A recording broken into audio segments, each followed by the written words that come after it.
Thank you for joining us for today's Sight and Soundbites webinar. My name is Carrie Fogel, and I'm the Senior Director of Development and Foundation Relations at the Eye and Ear Foundation, and I'll be your moderator for the discussion today.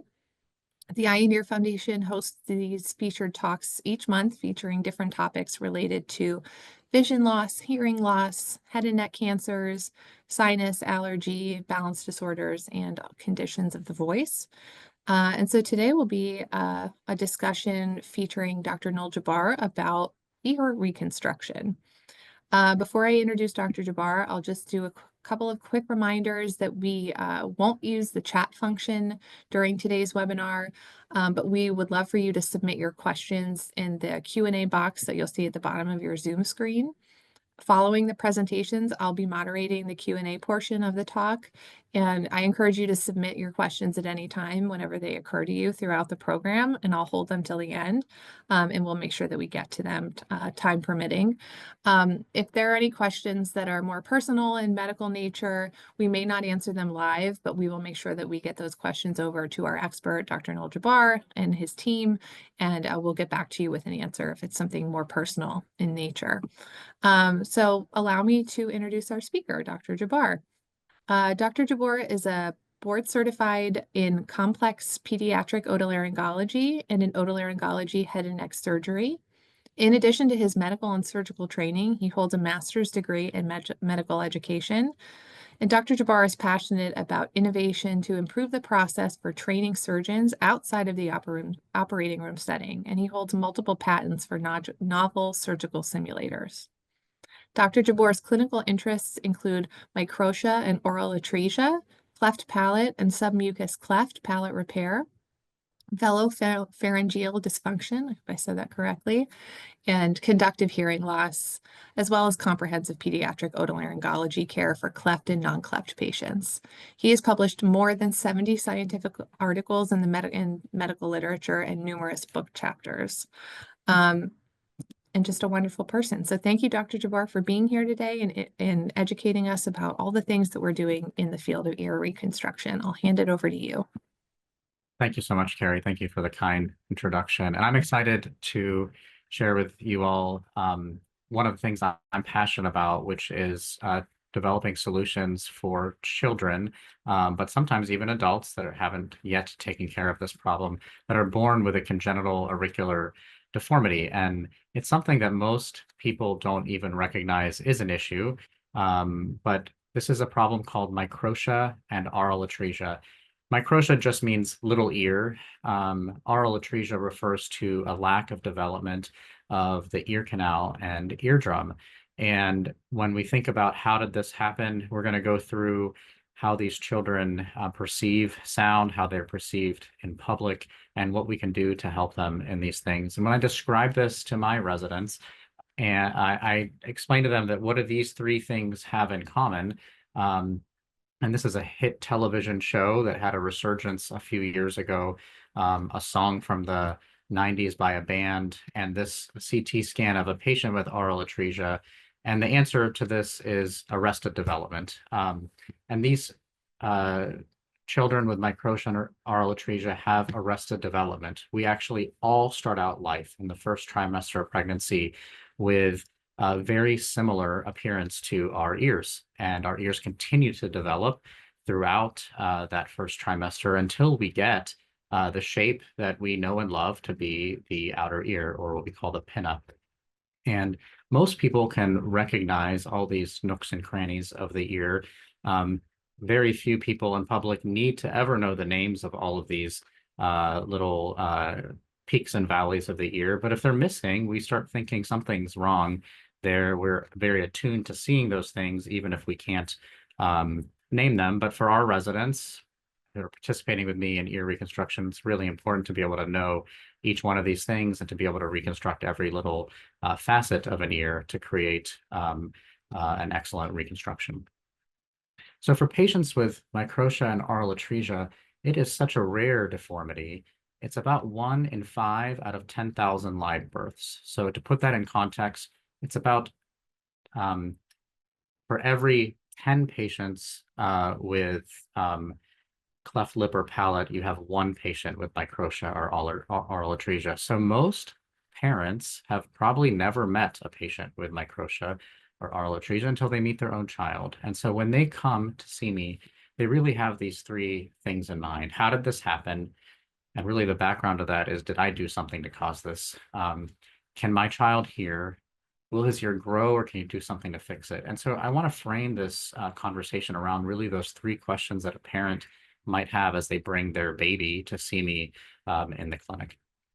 And so the first question is, how did this happen? And really the answer is we really don't fully know in most cases. There probably is some environmental cause, but there's certainly a genetic component too. And there's almost certainly nothing that a parent did to cause this for most families. Most of these are considered a sporadic genetic abnormality, meaning that it is something that does not exist in their family, but is a genetic aberration that occurred kind of randomly. There is an association with some of these syndromes, the most common of which are Treacher-Collins or Goldenhar syndrome, also known as hemicranial microsomia or hemifacial microsomia. And when I say there's variable penetrance in that middle section there of the slide, it just means that even in identical twins, it's not 100% that both twins will have microtia. And so there is something genetic, there is something environmental that are at play here that cause this to happen. But I spend a lot of time with anxious and crying parents just telling them that there's nothing they did to cause this. And we can certainly search for answers with the help of our genetic colleagues, which might help us to find out other issues that we should be on the lookout for. The second question they ask is, can my child hear? And the answer to that is a little bit nuanced. Patients with microtia and aural atresia have what's called a maximal conductive hearing loss, meaning that they, if we could get the sound to their inner ear, they would hear completely normally. But they don't have an ear canal, they don't have an eardrum, and so the conduction of that sound wave just isn't happening. This is an example of an audiogram of a patient with right-sided microtia and aural atresia, and this is one of my patients. And just as an example to orient you to reading an audiogram, the vertical lines in an audiogram represent frequency, so it's represented in hertz here. Every time you double a hertz, musically, it's an increase in an octave. And so if you think about this, I tell patients it's kind of like asking a question on a piano. You have low notes on the left side, high notes on the right side, and you're asking the question, how loud does a sound have to be before you hear it? And we keep things very simple. So right is red and left is demonstrated in blue here. And so in the blue, you can see that it doesn't have to be very loud. 5 to 10 to 20 decibels for this child to indicate that they can hear across all frequencies. So the left ear is completely normal, and we recognize that we want kids to be above that threshold of 20 decibels. But the right ear has this triangle way down below and these funny looking things that if you look at it kind of look like a right ear. If we could get the sound to the cochlea, to the inner ear on the right side, they would hear normally. But the reality of what they're hearing from air conduction, from just natural conduction of sound, because they don't have an ear canal and eardrum, is way, way below in kind of a very severe hearing loss range. And this is considered a maximal conductive hearing loss. This is an example of one of my patients that has this on one ear, but some of my patients have this in both ears. And this is an example of another patient that has the same type of hearing loss in both ears. And seen kind of graphically, just to see this on a CT scan, this is a left ear. And normally on a CT scan, we would see an ear canal here.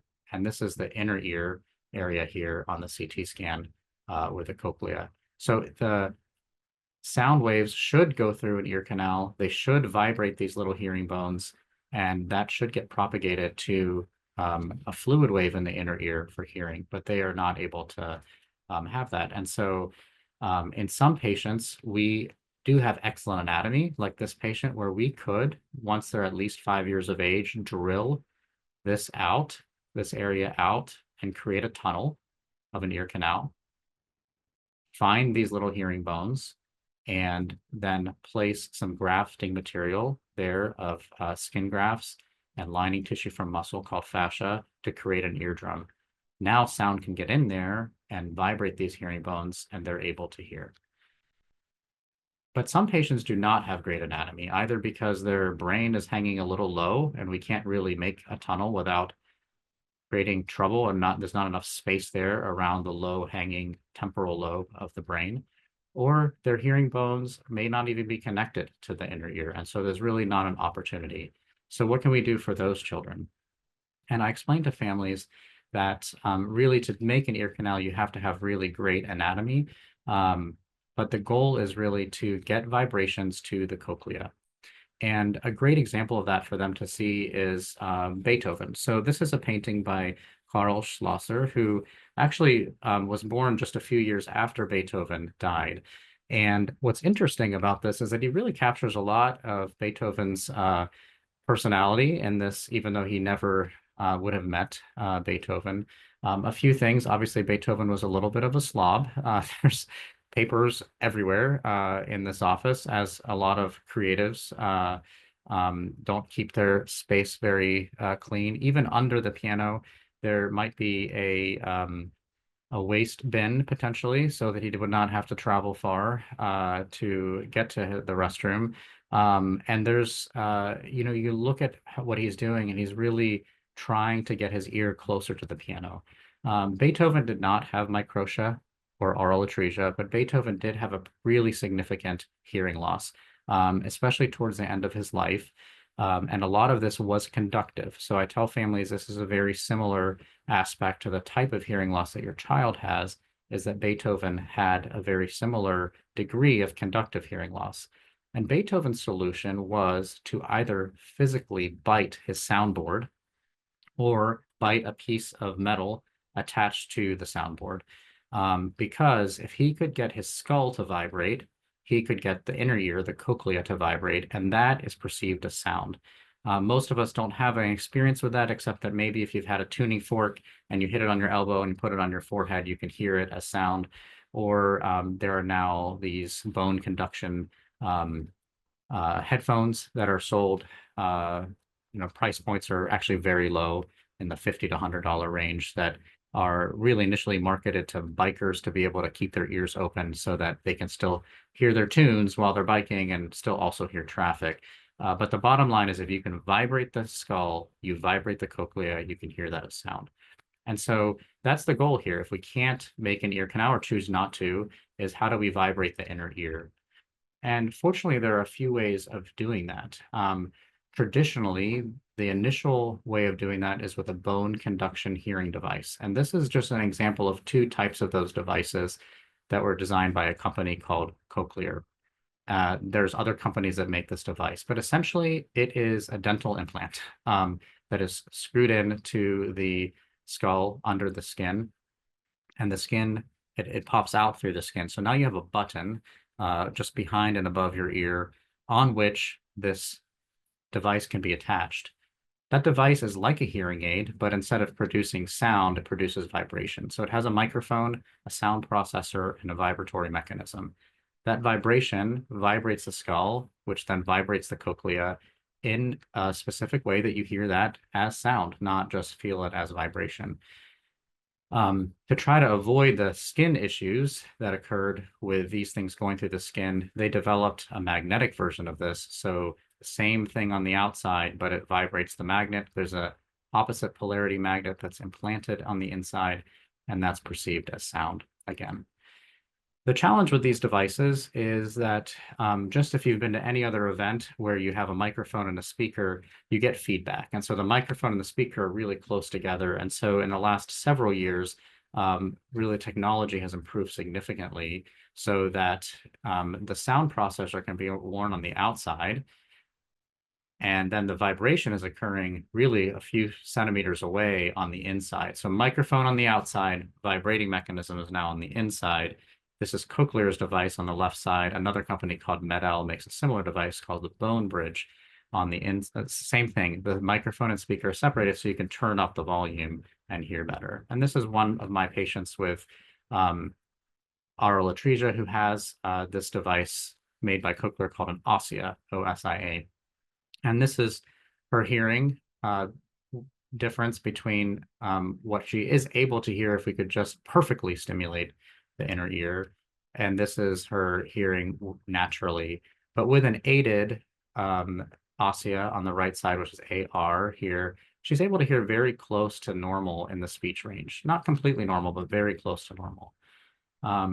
And again, for some patients, that's a great option. For other patients who have perfect anatomy and don't want to deal with having a device that they put on externally or with the battery and uptake, making an ear canal is an option.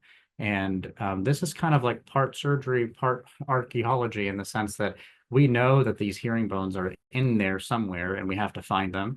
And so it's a digging expedition of really removing this bone piece at a time until we get to a point where we suddenly get to this space where we find these hearing bones. And they look different than the bones outside of that space. And we know where to look and we know where to drill between the confines of the brain and the jaw joint and the facial nerve, which is a nerve that helps us to move the muscles of our face. And so those are kind of the confines we have to work on to make an ear canal in this space, find these hearing bones, and lay these fascia and skin grafts in to make an ear canal and eardrum. Downsides of this device, I'm sorry, upsides of this is not having a device that you have to manage. Downside is that, as one of my mentors said, scars are stupid. They only know how to do one thing, which is to contract. And so circular scars contract circumferentially smaller so the ear canal can get narrow over time. And linear scars contract this way so the ear canal, its depth can be narrowed. And if that's the case, the eardrum gets pulled away from these hearing bones, essentially making the surgery not that effective. And even in a high volume center, in the best of hands, the surgery has a high revision rate of about 50%, which is not the case for a device like an ossia, which has a much lower revision rate. The last question they ask is, will his ear grow or can you do something to fix it? And so the bottom line answer is no, the ear will not continue to grow to make a better shape, but like everything else, the structure of the shape of that ear will continue to grow with the child. And microtia comes in a variety of different categories, and we call these grades of microtia. And so on your left, you'll see grade 1, microtia, grade 2, grade 3, and then what we call an absence of an ear or anotia, no ear, which we categorize as grade 4. And so the increasing severity you can see just visually of grade 1, 2, 3, and 4 here. And so this is a patient that probably has what we call a grade 3 microtia, and this will not increase in size in the sense that it's not going to develop into an ear, but it will grow with him just like other facial features will grow, but it will always look like this. And so the parents ask, well, what can we do about the appearance of this ear? And one option is to do nothing. And some of my patients choose that. They feel that this is the way they were made. They're content with the way that they're made, and they know that this is just a part of who they are. And that's that. They often will have longer hair and often to cover this. And I've even had some female teenage patients who their friends didn't know they had microtia because they always wore their hair down. But for other patients, that's not an option of doing nothing. They really want to have as much as possible symmetry to the other side. And so I'll go over these 3 categories of other options that are available, ending with what I do most frequently, which is a rib cartilage reconstruction, and I'll explain that. And probably the best option is probably not yet there. As you'll see, all these other options have a downside to them, and there are a lot of opportunities for innovation in this space, and we'll get to that towards the end. So this is a paper from my mentors from my residency program looking at what's called an osseo-integrated external ear prosthesis. So essentially, it involves placing these, again, these implants that are very similar to a dental implant, on which you can affix an ear that is made by a prosthodontist or an anaplastologist, someone who is adept at making prosthesis for the face. And so this is an example from that paper. And if you look very carefully, sure, there is a line that you can see here between the junction of the ear and the face. The downside also, you have to remove any tissue that they have there usually. So any semblance of an ear that they have has to come out to allow space for this. But this child has a really excellent result, especially blended in with a hairstyle that can cover this.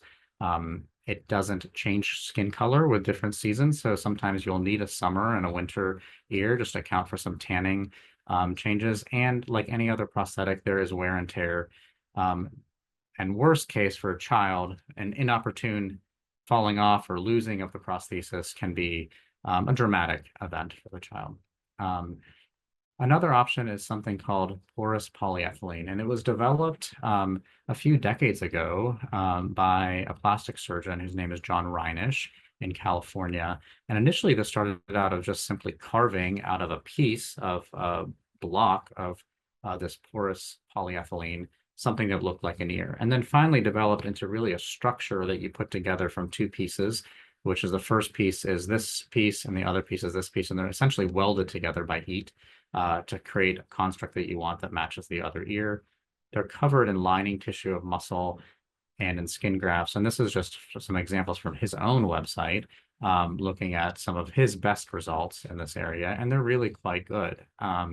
I think you do get a very natural appearance to the ear, even if the construct itself doesn't look exactly natural, just the way the skin infolds around it makes it look good. Now, to be fair, this is like the easiest type of microtia to reconstruct, which has a this area here called the tragus and antitragus complex already intact, the hardest thing to reconstruct in an ear reconstruction. And so these are great results, but they're also chondral type microtia, which is the easiest result. Next is a category called rib cartilage reconstruction, also called autologous reconstruction, meaning it's taken from your own body. And so a child needs to be old enough in order to tolerate this procedure and have enough rib to harvest.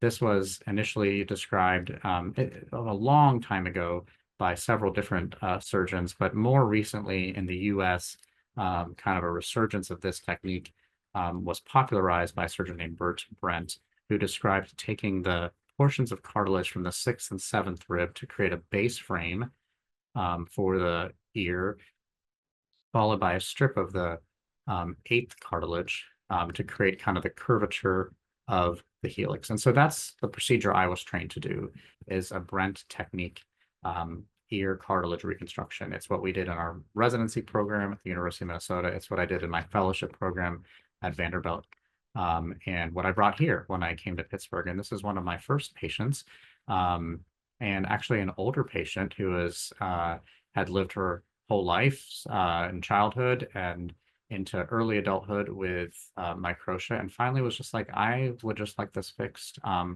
also want to be able to hear. So their interest in both fixing the appearance and fixing the hearing, but also in even just wearing glasses, because there was nothing for her to rest her glasses on.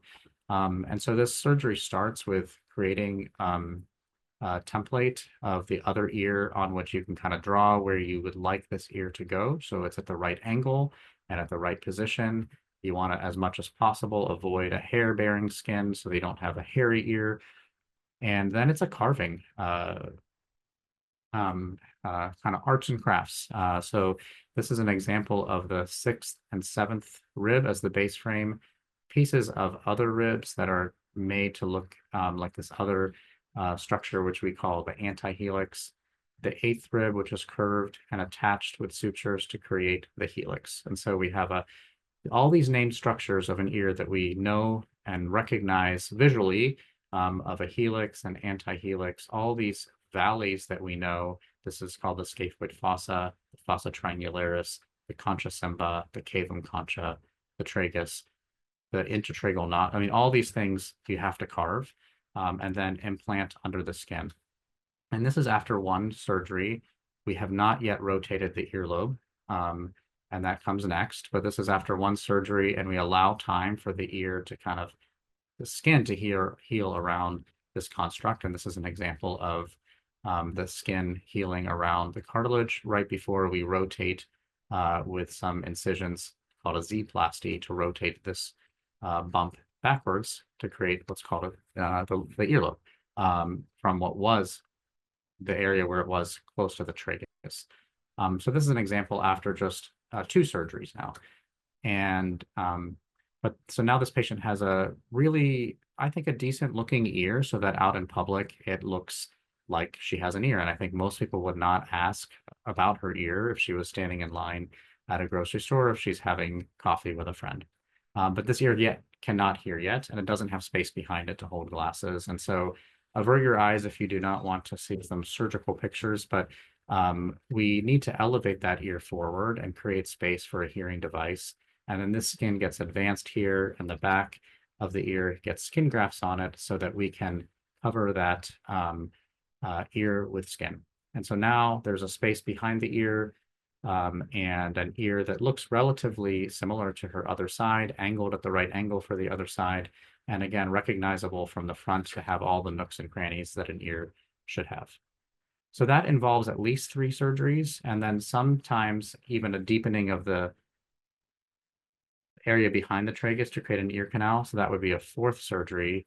So an innovation was made in the last really 20 years to develop this to be done in 2 surgeries. And the main surgeon who did this was a Japanese surgeon. His last name was Nagata. So Nagata technique involves a little bit different way of carving all the nooks and crannies of the ear, and a little different way of handling the skin. So the rotation part happens first, so that we're able to limit the surgeries to 2 surgeries. And for me, I space these 6 months apart to allow time for the ear to heal into all these spaces. And this is further helped for me by our colleagues from the 3D print lab, who we've been innovating together for really the last 8 to 10, really about the last 7 to 8 years for the 3D print lab, looking through how can we create a really great construct of the other ear so that we can model it for the ear that's affected. So this is an example of one of my patients with grade 3 microtia, one of the harder types to reconstruct because there's no cartilage there, there's no features other than the earlobe. And this is an example here when we're basically all done with those procedures. This patient went on to get an ear canal and can actually hear from this ear as well. So this is kind of before and kind of after all of these stages. And we're using these really as cutting guides, and then also as markers for knowing what the other ear looks like. This is performed by our colleagues in engineering in the UPMC 3D print lab, where they will come to my clinic and 3D scan a patient with an optical scanner, and then we'll sit down together and design these models so that we're doing a lot of the planning outside of the operating room to reduce our operating room time and hopefully get even better results with, again, all these spaces reconstructed because we are taking the time to carve them and we know exactly where they are on the opposite side. As I said, this patient went on to have a ear canal and eardrum made, and this is, again, an example of the view we get from under the microscope of what these hearing bones look like when we find them. And there's usually a lot of excitement when we're getting to the point of reconstructing an ear like this. And so, again, just an example kind of closer up of the same patient. And just an example from a different patient of some of the models, just our ability to be able to see in 3 dimensions is so helped by this collaboration with the 3D print lab to be able to create models that help us to carve and create all the contours that we have in an ear, with all the contours that we kind of all used to seeing in an ear. And this is an example of that patient after 1 surgery. So we've rotated the earlobe and we've implanted the cartilage sculpture that we've made. And this is a drain that they keep in for 1 week afterwards, and then we take out the sutures and then they return. This is after a second stage of elevating the ear. So just after 2 surgeries, we have the ear elevated. This patient would benefit from maybe a touch-up surgery here to kind of make a more natural tragus or reposition this tragus, but that's potentially me being a little bit critical. And a lot of this work has also been refined in defining this by a French surgeon, Dr. Fermin, and I recommend that to my residents to read her textbook. because she really described, and Nagata as well, just the beauty of the three-dimensional structure of an ear and how to create more of a three-dimensional depth in the reconstruction, and what's possible. And so I've been utilizing both Nagata and Fermin's techniques, again, utilizing these cartilage uh, surgery with the 3D printed cutting guides, an example of really looking at the three-dimensional nature of thinking through this helix, this curvature. If you think about your own ear, we need to model it too, that it starts out in what Nagata would describe as the third floor and scoops down like a spiral staircase into the basement behind all these other structures. And so it's really important to model those things so that we can see the three-dimensional nature of an ear after a reconstruction. Going back to the patient who's in my clinic, there's a lot going on when they bring their baby to my clinic. And so I did develop this kind of plan for them, a roadmap, and placed all my education materials on a website, which is this like educational website about microtia. And I think at the heart of this is really an understanding of what to do at every stage in development. And so at birth, really important for parents just to celebrate their baby, that they have a great kid. And even though they may not have both of their ears, these children grow up with normal intelligence, with amazing resilience, because they have to explain to people, usually in some comedic fashion, why they only have one ear. And they are really wonderful children. They do come see me early, usually in the first few months of life, and we have this conversation much like we're having together right now. I do recommend a few tests that they have performed within the first few months of life, including what's called an auditory brainstem response test, which is a way to prove in a hearing test that their inner ear is functional and that we could use it for getting sound to that inner ear. Sometimes, because of these associated abnormalities, we do have other things we need to be on the lookout for. The kidneys and the ear develop at the same time, so it's important to get an ultrasound of the kidneys to make sure they functionally have developed normally, and then usually an echocardiogram of the heart to rule out some cardiac issues that can occur. I do recommend consideration of genetic testing, but I don't make it mandatory. But some parents are comforted by knowing whether or not their children may have other things associated, and some parents just don't want to know, and I allow parents to make that decision.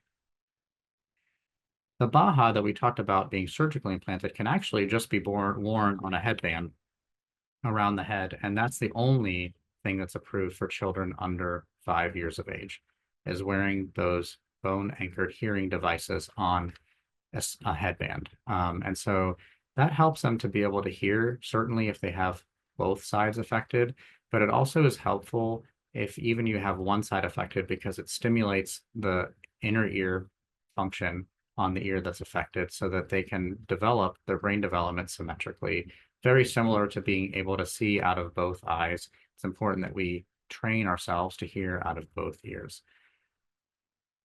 Ear reconstruction starts when the ribs are big enough. So 6 to 8 years of age. If you're a really big kid, it could be as early as 6. And if you're on the smaller side, I push kids to a little bit later. Nagata, actually, the surgeon from Japan, he would recommend 12 years of age because he wanted even more rib.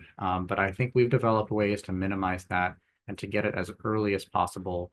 And I think the 3D printing is certainly helping us in that. And then the second stage surgery is a few months later. And at that point, it's nice to decide, are we going to proceed with a hearing device, an ossia, or are we going to make an ear canal? And that depends on their anatomy, but it also depends on the conversations that we have with families about what their goals of care are for their children. And really the question is, will I still be doing this carving, sculpting work in 10 years or in 20 years? Or I'm a little too old to think about doing this in 30 years, but will the people that I train be doing this in these decades forward? And even in the early 90s, there was kind of like all this hype about regenerative medicine and what's called Conti mouse, this mouse that had an ear on the back of its under the skin on its back, and maybe we'll be doing this someday. And I think the ear has been one of these features because it has so many of these, as I said, nooks and crannies that people can model it they can demonstrate that regenerative medicine has a future. But unfortunately, right now, we're not quite there yet. And I'll kind of show some examples, but this is a paper from this is as early as 2009, showing kind of a carved ear framework from tissue engineered cartilage. So this is cartilage that's tissue engineered, but it's still carved by the surgeon. But as you can see, it just kind of it lacks some of the natural features that we would like in an excellent result. And I think you really only get one chance at getting an excellent result. A few years later, there was really all this excitement, even in the public news, about 3D printed cartilage cells, and this came out of Cornell University. But really under scrutiny, these cells are really not alive. So it's great, you can get cells to be printed in a 3D printer, but if you can't get them to survive, this will not work. One of my colleagues, he's now in Wisconsin, but he was a faculty member at University of Michigan, thought, well, what if we created constructs on which these cartilage could grow? And his name is David Zoff, and really wonderful work in this area. And this is an example on the far right of what this looks like under a mouse skin. But it's, again, I think we're still lacking some features here. And further work has been done out of some groups in Asia looking at other methods of creating these structures, but I think there's still not a great option here. They describe an interesting pattern which would avoid the rib surgery. Essentially, you just biopsy the good ear, grow the cells in the lab, create this you have 3D printed scaffolding on which the cells are grown, and then do some tissue expansion and insert it. I think this becomes the closest to what is, I would say, acceptable, but really it's acceptable maybe a week or two or even a few months later. Is it going to be acceptable 5 to 10 years later? And time will tell. This is an example of kind of some of the changes you see with some of these features. Like this looks great at 9 months out, starting to kind of lose some definition further. And this is about all we have for length of time on some of these things. New York Times had an article just a few years ago from a surgeon who trained in our program here, who did the first implantation in the US of a 3D printed model of an ear. And I think there's some hope that maybe this would have some positive results in the future. I don't think this is a great acceptable ear. There's a little bit of cartilage exposure here. This has yet to be rotated. This is an old Brent technique to rotate the earlobe, but there's potentially a future in whether it's additive manufacturing like 3D printing, subtractive manufacturing like having something like to do the drilling or do the carving instead of a human doing it, or passing cartilage cells on a 3D printer or on a scaffold. So I think those are the things from a technological standpoint that are in the future. For me, until those things develop, and we're working on some of that research even here in Pittsburgh, trying to think through how can I improve? How can I have a growth mindset so that I'm better now than I was when I started 10 years ago, and I'll be better in 10 years than I am now. And so I said, you know, I've trained as a surgeon, but I've not been trained as a sculptor. And so I did some looking online. I said, well, there clearly must be sculptors in Pittsburgh, and there's a society of sculptors here in Pittsburgh. And so I looked at their website and I looked through, you know, some of this is not the type of sculpting that would probably help me make an ear, but others were like, oh, this is more human, realistic, true to form type sculpting.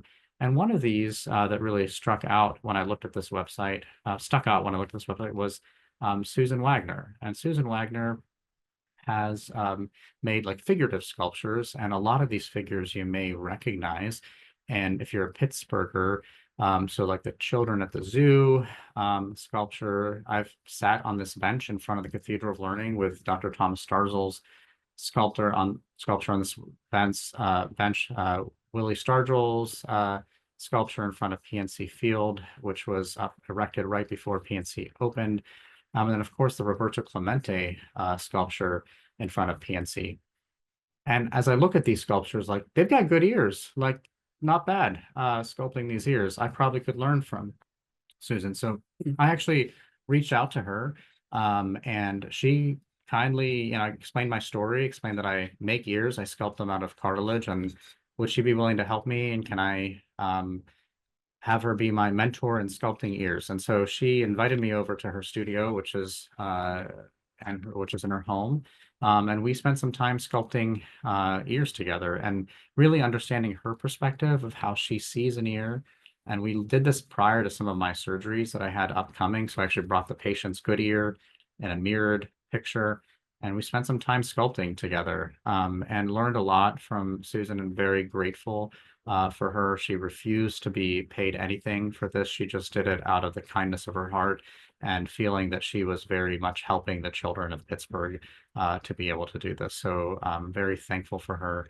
And again, these are some examples of just before and after results. And these are very early in my career, and I hope to continue to get better and better at this procedure. And I think we're making more and more innovations, especially in the 3D printed space, which I've been very involved with, and excited to offer this to patients that have microtia and aural atresia. Going back to this photo of Beethoven, this is late in his career where he lost his hearing, and the Ninth Symphony for Beethoven was written after he was probably mostly deaf, which is amazing to think through what he was experiencing as a composer, but even just the things he was thinking about as he was going through that. And the Ninth Symphony, as you may or may not know, is the Ode to Joy theme. And those words that we know in English were written later in the early 1900s, but initially it was from a poem by Friedrich Schiller. But Beethoven added this beginning part to the, which is not part of Schiller's poem. So the first few words that are sung in Beethoven's Ninths, and we'll say the translation is, "Oh friends, no more of these sounds. Let us sing more cheerful songs, more full of joy." And it's a joy for me to be able to offer this to patients. I do feel very much a partnership with families and doing this, and do think this is essentially a common grace, a modern miracle that we're able to offer to families, and it's a joy to participate in it. And I'm thankful for your attention, and be happy to take any questions that you have.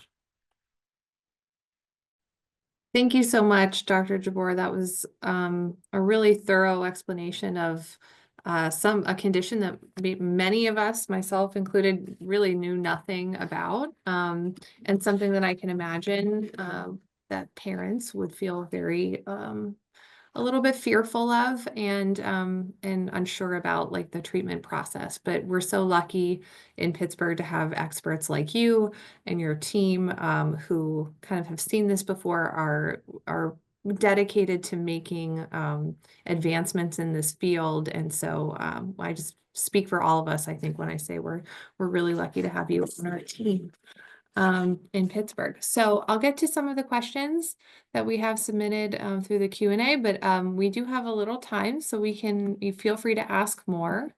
And so I'll go ahead and get started. So one of our guests has asked, I guess the condition, microtia, is that a condition similar to the one that talk show host Stephen Colbert has on one of his ears? Do you know?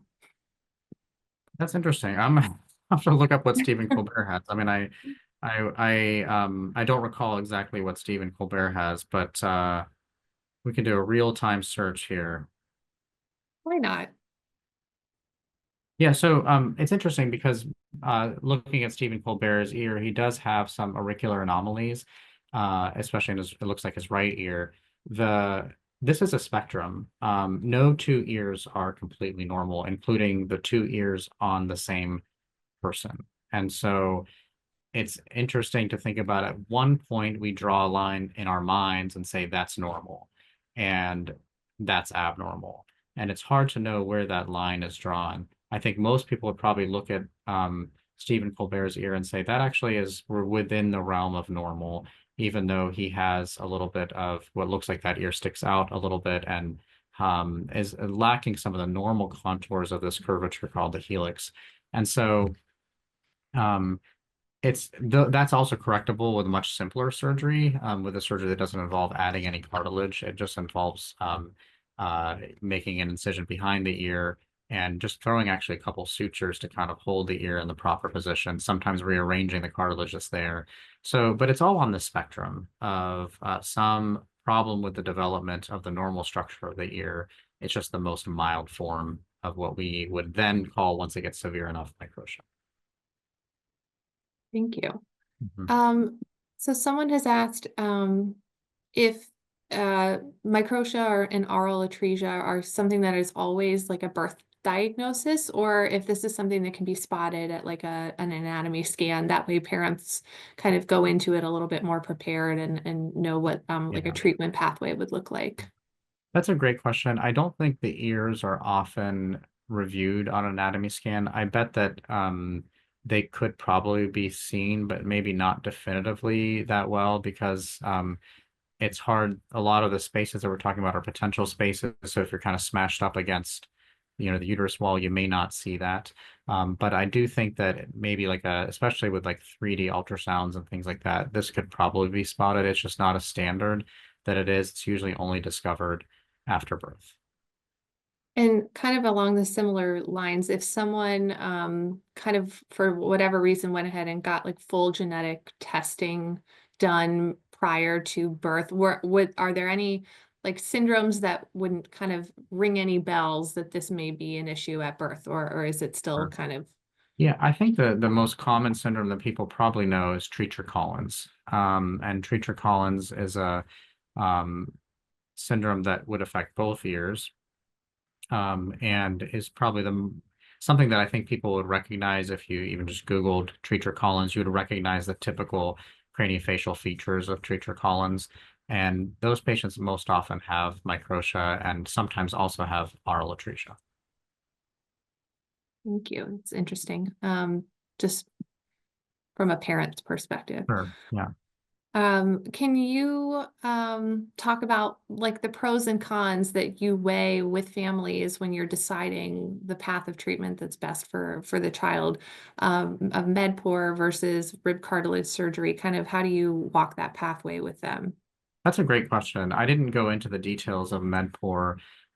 It, as I showed, has a great result. In the best of hands, so in Dr. John Reinish's hands, 5% of the MedPOR implants become exposed at some point, meaning that the skin and soft tissue over them open up for some reason. A bug bite, got hit with a baseball, and either there's a fracture of the underlying construct, or there's just an exposure from a scratch or something. And if that happens, bacteria gets in there, it can get infected, and the construct has to come out.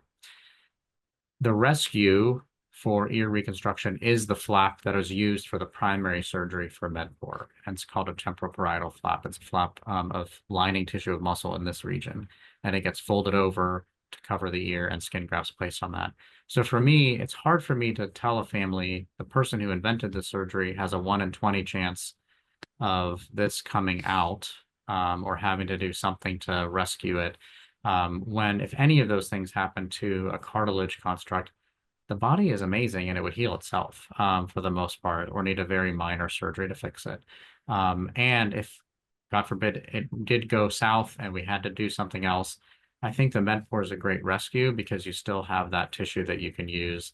But to use it as a primary is kind of like flying without a parachute, like it probably goes well for somebody only doing that type of procedure on a regular basis. But even in those high volume centers that are doing nothing but this, they still have a high extrusion rate because the body doesn't want a foreign body in it, and so Right. eventually problems can occur. It works until it doesn't work. Correct. Yeah. Correct.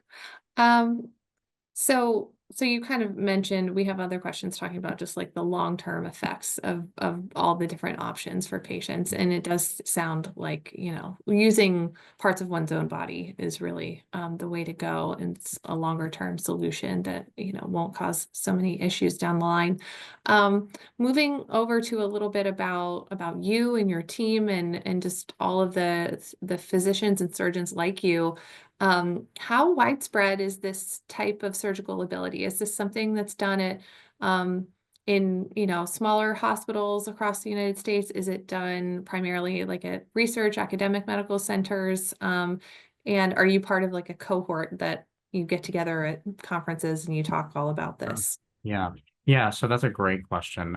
If you think about those statistics of 1 in 5 out of 10,000, and you just do some kind of back of the napkin math, in the United States, there's only about 500 kids born with microtia every year. And so this is not something usually done in like a community hospital setting because you need to do a number of these a year to be able to kind of get better at this, like the practice of medicine. And so there are this surgery is performed mostly in large, mostly academic medical centers. There are some private groups that do high volume microtia reconstruction. For instance, Dr. Reinisch was kind of academically affiliated, but was really part of a large private practice group. Sorry, small private practice group, but very high volume.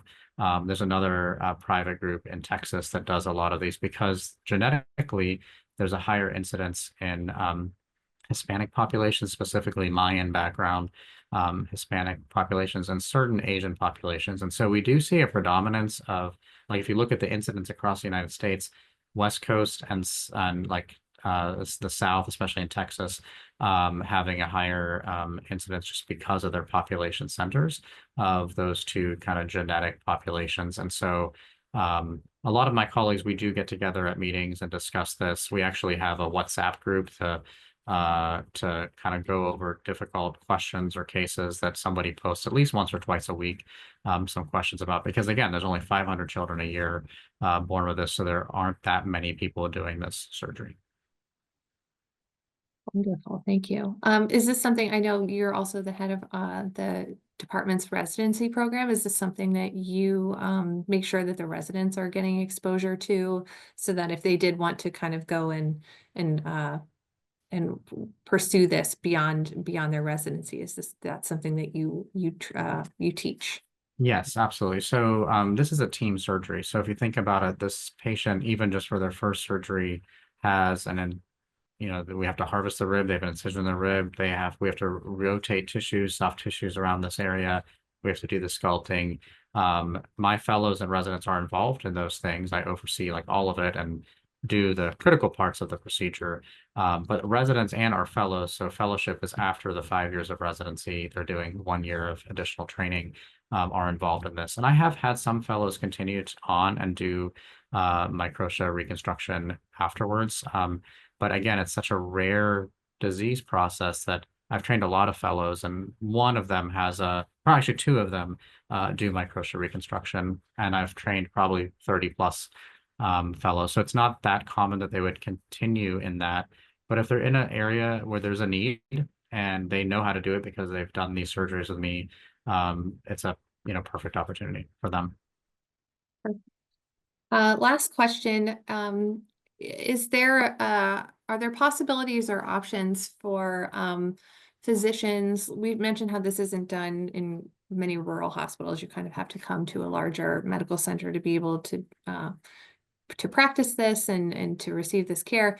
Are there possibilities for fellowships or observerships from other countries who, we talk often about, as you know, the need for experienced otolaryngology practices and physicians in underserved places like Africa, Southeast Asia, where there aren't as many resources. So I wanted to know if there was something you thought about how we would continue this and kind of open our doors to beyond Pittsburgh. Yeah, I think there's kind of two aspects to this. One is that we have to approach this with some humility, that there are surgeons across the world who have much higher experience than we do here in the US. And so actually the leaders in this are not in the United States. So there are groups for instance, there's a group in Beijing that does like 7 microtia reconstructions a week. And so they are doing like a ton of surgery and getting great results, because if you do but they're seeing most of the population of China, so and so countries where they funnel into a single, so Beijing is like that. There are centers for instance, South Korea has a very active microtia group there. There are ways that surgeons from around the world actually go and visit these surgeons. So like I'm thinking about how do I go and learn from these surgeons all over the world to bring things back to Pittsburgh. But there are also areas of the world where there are not physicians trained to do this, and there's an opportunity potentially to go to these places and to do this surgery. The challenge is the ideal thing is actually to go and teach this surgery. It's actually, even though it looks complicated, nothing is complicated. It's just a bunch of simple things done in series, right? So people can make an incision, they can harvest a rib, they can close that incision, they can make a little rotation, they can learn how to carve. These are things that if you could just learn each step and deconstruct the complex thing, I think anybody with really good surgical training and other things could be taught how to do this. Thank you. And thank you for putting into perspective that, so often we think that we're the only ones, we're the best ones, and Right. often we are, but there's a whole world out there. So thank Sure. you Yeah. for Absolutely. putting Yeah. that in perspective. One more question. We have a couple of minutes.